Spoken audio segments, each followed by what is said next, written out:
ॿुधायो अहिड़ो कहिड़ो कंधार मुड़ुस हुयो तव्हांजो जंहिं बालाज खान जहिड़े जबल सां टक्कर खाइण जी कोशिश कई? उनखे शायदि ख़बर कान हुई त बालाज खान जे पुल ते जेको बि चढ़ंदो आहे उनखे बोलाटी हिकिड़ी खाराईंदो आहे बालाज खान। तव्हांखे हिन कैद खाने मां आज़ाद करणु आहियो? सरदार साईं, असांखे का बि ख़बर नाहे, न को असांजे अॻियां न को असांजे पोयां। सरदार साईं, असां निंदड़का माण्हू, असांखे भला केरु छॾाईंदो? हाँ सरदार साईं, असांजे लाइ केर बि कोन आयो हूंदो। असांखे अजायो था मारो बाबा, असांखे का बि ख़बर कोन्हे। तूं चुप छो आहे रोशन? ज़ुबान वढियल अथई, बात में मुंग पियल अथई। जाओ ॿुधाए केरु हो उहो जेको तुंहिंजी सार लहण हिते अचे पहुतो? ख़बर नाहे त हू केरु हुयो, पर एतिरो ज़रूर ॼाणिया थो त हुन में एतिरी सघ आहे जो हू लोह जा चड़ा चॿाड़े सघे थो। अल्लाह आहे तुंहिंजी रोशनम। बालाज खान हुनजो सीनो शीए सां भरे छॾींदो जेको मुंहिंजे साम्हूं कंध खणंदो। केतिरा कंध वढींदे बालाज खान? ही सॼो ॻोठ तुंहिंजो दुश्मन थी तो, दुश्मन। ऐं तूं बर्बाद ऐं तबाह थी वेंदे, तबाह। वधीक वात खोलण खां पहिरियां तुंहिंजी हयाती तोसां बेवफ़ाई करे वेंदी।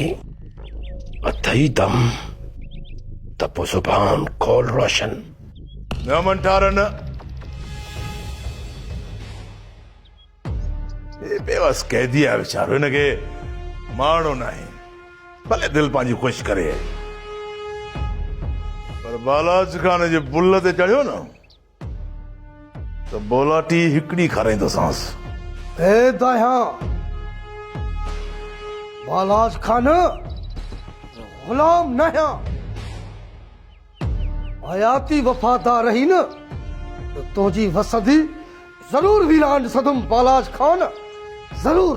खामोश, खामोश रोशन। इन खां पहिरियां तुंहिंजी हयाती ख़तम थो ॾिसां। जी हयाती न मंठार न, देखे एॾो जल्दी इन अज़ाब मां आज़ाद कीअं कराइबो?